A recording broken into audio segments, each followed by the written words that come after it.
And now the curse starts hitting him. Now the curse starts hitting nice. The curse of the perfectionist. That was interesting because at the beginning of the episode, at some point, he moves the mug, and I'm like, is that like a product placement? For a minute there, I'm like, isn't that the symbol for logo for something? I forget exactly what it was, but no, it was literally him being a perfectionist. I have to line this up perfectly. And then, yes, at the end there, him pointing out the fact that he's always been kind of a compulsive perfectionist, but now it's his job, and he's like slicing the little drips off the top of it to make it perfect. I'm like, okay, I guess I can see that being why the last nice jumped off the building. The idea that, yeah, at some point things just weren't perfect and it was driving him crazy. I don't know. Is it that simple? Are we going to go with that simple? I mean, there was so much emphasis in this episode about the curse. The curse of whatever people have the expectations for you forces you to do something. I feel so bad for Mr. Stand. Yes, I'm going to probably call him Mr. Stand. Firm man, I'm not sure where they get that translation, but they say Mr. Stand in the Japanese. That sounds like it makes more sense because he has to stand. Stand firm. I guess they're both in there. But anyways. But yeah, that guy got it bad. He can never bend over. Dude can't even go to the bathroom. He just got to let it dry. I don't know what's worse. The fact that he has to stand when he's sleeping, which I don't think that... Yeah, that would be bad. Yeah, I would be like him. I would have to strap myself down so I can feel that softness, because that's sort of an embracement. Like that's like a weighted blanket is so nice because it gives you that feeling of something embracing you. So I can see that. I can see him like strapping it. I would probably do the same thing, but poor guy, the guy got it bad. But again, that plays into the curse of what it is. People have that expectation. Always stand, never collapse, never kneel, all that kind of stuff. Now I always have to stand. What does that mean? I can't do anything but that. Okay, Mr. Nice is so perfect. He's so perfect. Always have to be perfectionist. Thus, everything around me drives me crazy because I have to fix things. I have to constantly be fixing things. Would that be enough to make him do that? With what Stan was saying at the end there, would that be enough to drive you crazy? It looked like Stan was going crazy. Dude was literally not able to sleep. He was going nuts. And he's finally able to be released from that. Wolf Girl finally releases him from that. I could totally see that being that curse that Miss J was talking about. It begs the question of, did it take that long? Did it take that long before it suddenly hits? Because she said you're going to have that decision at some point. You're going to have that decision at some point. Was Miss J talking about having a life that you want to have versus something else? Is this what you really want? Because at the beginning of this episode, yes, Miss J's pointing out, did you want to do that? Did you want to go with Moon? Why don't you go with her? Go with Moon. Why didn't you go? Okay, you made this decision. Stick with it. You made the choice to achieve this. Now go do it so you don't regret it. She knows full well that he sacrificed something there. This girl that you like so much, the thing that you always looked up to was Moon, and you just gave up on her. And now you're focused on being nice. Is that what you always wanted? It doesn't seem like that's what you wanted. Okay, then stick with it. Stick with it. Go to the end with it. I think we're really going to have a realization point at some point for Lin Ling as nice that he's going to have to decide at some point, is this what I really wanted? I always dreamed of being a hero, but is this what I really wanted? Is all this pain worth it? Is really what it is in the end. Is the pain worth it? Is what it's forcing me to do worth it? Really cool stuff. I didn't really kind of see that coming, and I kind of wonder, I kind of want to go back now to the previous episodes and see if there was subtle signs of Lin Ling as nice fixing things. Because I don't think anything ever stood out before. It was really that mug. The mug stood out so much, and I'm like, is it because now he's in the top 15 at this point that now suddenly it starts to hit him more? The higher you get, the more it pushes you. Because Moon, I don't think Moon was probably not that high, and she was already having some sort of side effect of it. She always went to nice. She always went to nice. Very, very interesting. I like this kind of gimmick they're giving to the powers themselves, that it forces them to do something. They always have to do something. So it'll kind of be interesting how that kind of plays out going forward, which also does technically play into what Nice is as a character, that his powers isn't really restricted to something. Again, because Moon was traveling, her power manifests that she can travel. They wanted her to see all these different sites, so she got an ability to allow her to travel to places quicker. And then once she met Nice, suddenly it's to get to him. Go be with him all the time. Go be with him. Not go out and travel. Go be with him. Withstand. He stood firm. He didn't let that pillar come down. Everybody wants him to stand. And then he becomes the pillar for the heroes. This idea that he's always standing tall, showing everybody that they have the strength. Heroes have the strength. He's a propaganda tool. Always stand tall. So that becomes his power. Is Nice's power the idea of perfection? That everybody wants him to be perfect, thus he can do anything. That's really kind of where I'm going with that. with his power, because he's able to fly, he has super strength, he's able to do so many things. So it makes me think that people want him to be perfect. They want him to have everything, all the power, every single ability, everything in one. The Superman character. We're just waiting for him to shoot laser beams out of his eyeballs. We'll see. We'll see, though. Anyways, a cool episode. Like I said, really interested in getting more into the curse and the powers and all that kind of stuff. But let's get into the episode proper. This episode pretty much following the idea of taking down the nemesis of Stan, which is Wolf Girl. And their goal here is to take down the nemesis of Stan because he is number 10. And if they can take down the Wolf Girl, then they can take down him. And yeah, getting into what exactly Wolf Girl is doing, which this is cool. This is cool, and I think I connected it right here pretty quickly. They get into the history of Mr. Stan and the idea that, yes, at some point he was a fireman, and he saved this one girl holding up this pillar. I like how later on they show the fact that she went up there and was helping him out too. I'll help you. I'm pushing up. Keep standing. I'll help. I'm right here with you. Again, it kind of showed that gentleness that they get into with his character. Was super cute. But yes, him saving this little girl, and then very quickly him kind of shooting up there, him getting his power, the idea of always standing. And yeah, that eventually turning into the point in which he reached number 10, which is where he was called in to support some hero. And I immediately thought of the boys. He walking out of this restaurant. Oh, yeah, who do you want me to support? And just boosh. It's just a little different because with the boys, it was this Flash guy running into somebody else and splattering them. Now it's literally the Flash character, this magic whatever guy, just slams into the stand and just obliterates him. Can I get another drink? That's how he became number 10. And yeah, they erect a monument and everything, has him help move the block itself and always stand there, always being a symbol. And this plays into heavily about Wolf Girl. And the idea that, and again, this is where I connected it. The moment that girl came up with the scarf and he couldn't bend over to get it, and I immediately was like, yeah, he can only stand. He can't bend over. It's so bad. I'm like, why couldn't the presenter grab the girl and lift her up so she could put it on? Like, this is literally a photo shoot. Like, this dude has no idea how to do theatrics. Whoever this guy is that's presenting this whole thing, fire him. In order to put on a show, you lift the girl up so she could put it on. Nobody cares about you putting it on. It's cuter that she does it. You brought her out there for... Anyways, my marketing self coming out. Anyways, yeah, the moment she was standing there, I'm like, she's going to be Wolf Girl. I just know she's going to be Wolf Girl. Girl, one being thing, and the fact that she looks so unique, he helped her out. But again, this is kind of the point where we see that spark right there. The idea that he was there, he wasn't even able to bend down for her. Like, this is a guy that normally he would reach down for me and pick me up, but he can't even reach me. He's stuck up here. This is what it's caused him, and I think that was that beginning point. Yes, later on, we do see the whole picture of her story, which is her, going to school after that point, wanting to draw him being gentle, but everybody's saying, no, he's not that. You're defaming him. He always stands tall. The picture that she was drawing, I think what it was making out to be was that he was kneeling down. That was the picture that she was drawing, was him kneeling down. He's a gentle man. Everybody wants him to be tall and strong and structured. He's just this cold being that everybody looks forward to. I see him as the gentle, warm man that saved my life. And that turned to people bullying her and everything. So she wanted to tear that down. That's that starting point of her wanting to tear that down. It was a really cool little story there. But yeah, at this point, them realizing that, yeah, he can't get down there. I like how Miss J was pointing out the idea of something being more dangerous than destruction. This idea that Wolf Girl down here, because why don't we just wait for her to come out? No, she never comes out because she's doing something else besides destruction. She's sowing seeds of doubt. She's giving out these stories, these fairy tales to people about how he's the big bad wolf. The Wolf Girl is making Stan into the big bad wolf in this fairy tale about how evil he is and all this kind of stuff in order to tear him down. This is something that's even worse. Even Nice is saying it as he's going down there. This girl is dangerous because if he falls, that's going to sow doubt to all of the heroes. He's a symbol. He's literally the big statue in front of the hero's tower. That's how important he is right here. We have to make sure that he's always standing there. Anyways, yeah, he goes down there, ends up bumping into some rando. Bumps into some random guy that's stuck. They did show that a whole bunch of people were going down there in order to take her down, probably all seeking the same position that, Nice is doing currently. But yeah, runs into some random dude, helps him out. He's like, oh, you're Nice, right? Oh, they sending you? Then I guess I'm not needed anymore. And then tries to attack him. And this goes back to what Miss J was saying in the beginning segments of this episode. This idea of how cutthroat this is getting.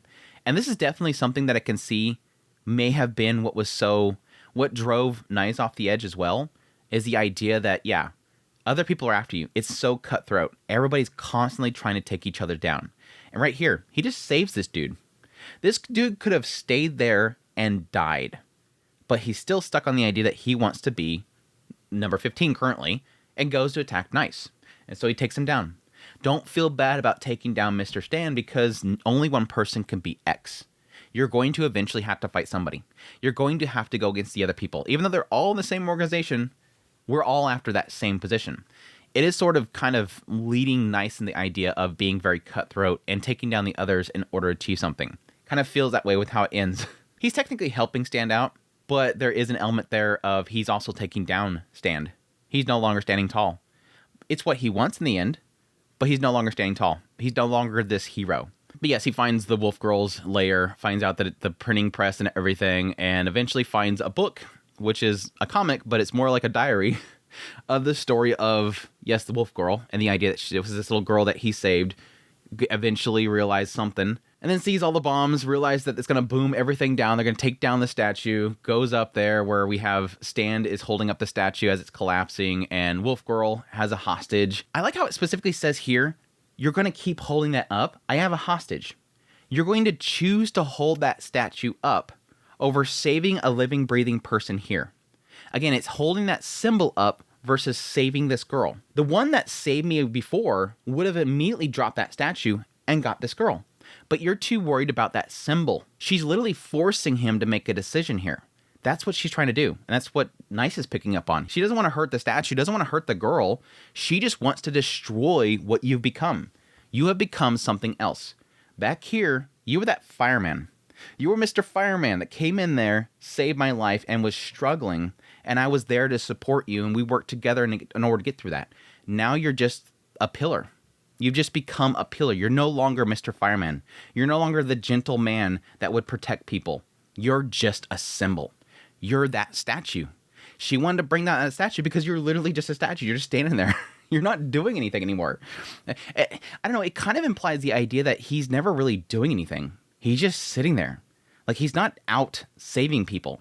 He's just standing there in front of this pillar and talking to people that come up there and telling them how great heroes are. So I really do agree with Wolf Girl here. And the idea that, why don't you become what you used to be? I was kind of surprised that at the end when he was saying what you're going to do next, I was surprised that he didn't say something to the effect of, and then I might become a fireman again. I want to protect people again. I want to save people again. That's what he was doing before.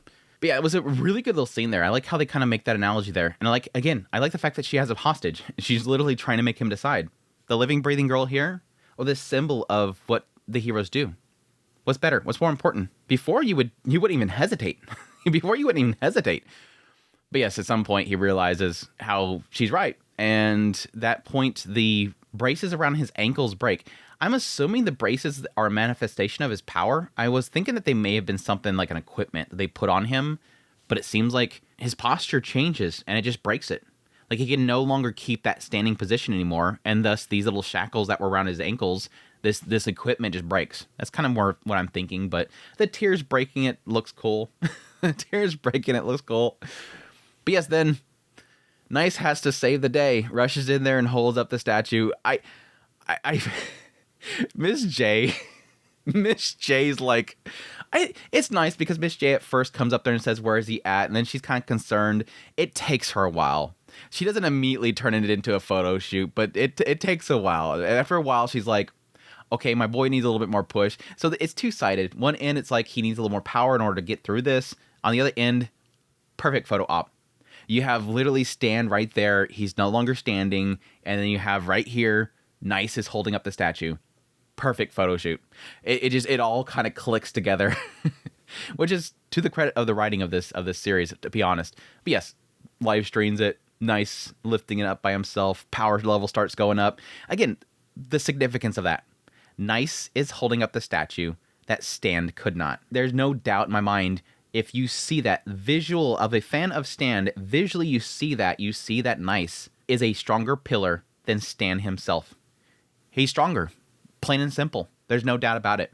Able to lift it. It was cool. It was a cool little scene there. I loved it. But yes, that cuts over to floor number 10. Yes, Nice has become number 10, has overtaken the position as number 10 goes in there. I liked how Stan took this whole situation. Like, he walks in there and the guy's like, oh man, you here to rush me out? He's like, no, I'm sorry. Am I bothering you? Nah, man, I'm just kidding. By the way, Mr. Stan in the dub, the English dub, was pretty awesome. I pretty much most weeks I'll watch both of them. English subtitled with Japanese voicing and then English dubbing. English dub for the series overall is pretty solid. But Mr. Stan, he just sounds so cool.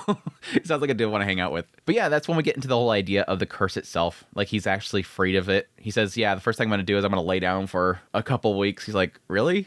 Oh yeah, man, I haven't been able to lay down in a long time, dude. He's like, and I like how he puts it in the idea that at first I thought it was just what comes with being a hero. At first I just kind of accepted it. This is just how it is. But it kind of became something more than that. And yeah, Nice even agrees with it. Yeah, I used to be a compulsive perfectionist. Now it's my job. It's something I always do now. But now this guy's free from it. He's actually happy that he's able to walk away from it. But yeah, dude, not even able to take a crap. Can't pick up the soap. Dude was miserable. Had to be miserable. But again, it shows him with those braces on his feet. I think those may have been like sort of a visual representation of his power. Like, it's a manifestation of his power. You would think that he'd take those off. But again, he can't reach down to get to him. I don't know, you could make him like strike witches, where it's like this little thing that he steps into, like the strike witches girls when they step into their little propeller things. But yeah, he says, I'm going to take my baggage somewhere else, goes to leave, says that hopes things work out. You chose to be here, so there's got to be a reason.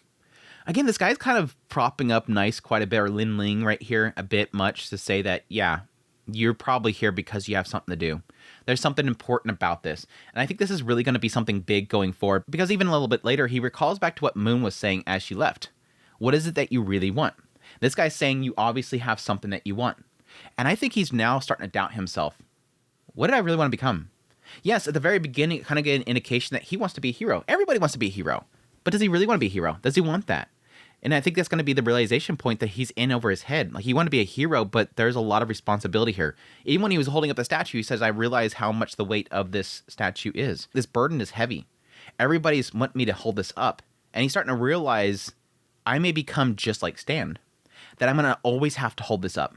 This is something that's going to be always expected of me. You can never breathe. You can never have a resting moment. You're always having to be the hero. You're always having to hold that pillar up. You're always having to stand. Mr. Stan, he's like, yay, I don't have to stand anymore. Peace out. Later, guy. I'm guessing you're here for a reason, so, good luck to you. And as he goes to walk out, yeah, I'm actually not Nice. Whoever you are, just be yourself. Again, two statements in this scene right here that are repeated from Moon. You got to have something you're here for, another reason that you're here for, and be who you really are. Be yourself. Moon wanted him to be himself. I think the narrative here is really trying to push that he's going to have a realization point that, is this what I really want? Is there a point to this? But yes, it all wraps up with Moon popping up. God Eye pops up with Moon, says he's going to reveal all the lies. One of them is the fact that Moon's not dead. It was all theatrics, and I'm going to reveal so many other things tonight. And everybody freaking out. Yeah, this is not going to turn out well. Of course, I was expecting this episode to have God Eye show up. I'm surprised that we're going on 4 episodes on Nice, which makes it concerned that we're not going to have enough time for everybody else, but we'll see. But yeah, I'm kind of assuming that this is going to be the point in which Nice falls, and I'm very curious how he's going to pull this off. Will Nice be able to overcome it by just being truthful to people and people still supporting him, or will it turn into a thing where he does fall? Because my theory currently with Nice and his character in the overall narrative of all these characters that are in the ED and the OP is that Nice is not going to be, I don't think he's going to continue on. I think his story is going to stop here. Nice is going to be the perspective that we get of the curse of the hero and the fall of a hero. Just like Miss J said at the very beginning, it is so easy for a hero to lose their power.